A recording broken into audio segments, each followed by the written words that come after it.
Altsasu, pueblo navarro del Valle de Sakana, rodeado de sierras y montañas.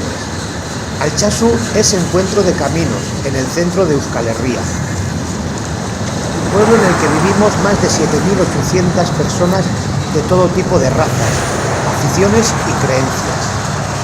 Vecinos y vecinas que controlan, que están a la última tecnología, que viven y sacan el odio y el rencor, que cuidan su imagen, que viven para y con el deporte. Hay quienes están forradas y forrados de dinero y de ideología política. Personas que solo creen en Dios. Vecinos y vecinas invisibles. Altsasuarras en las redes. Personas que viven en y para la familia. Y quienes son bipolares.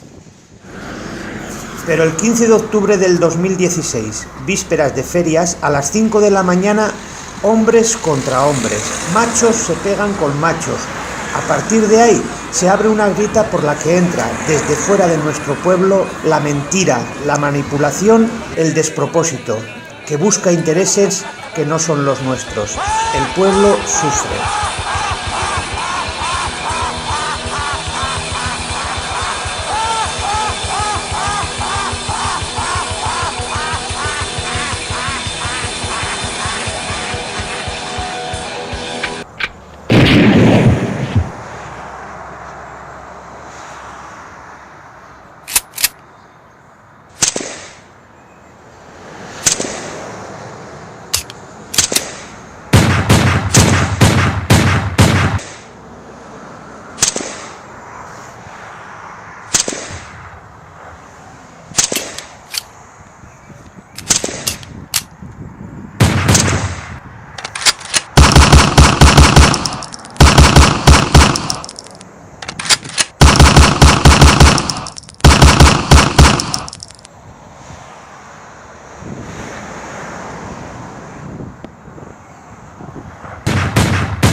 zero joan zaigu mendira lanera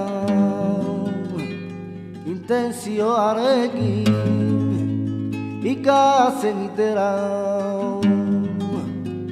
aditu duela Jesu jaiago dela lasterko eta riko berri hona matera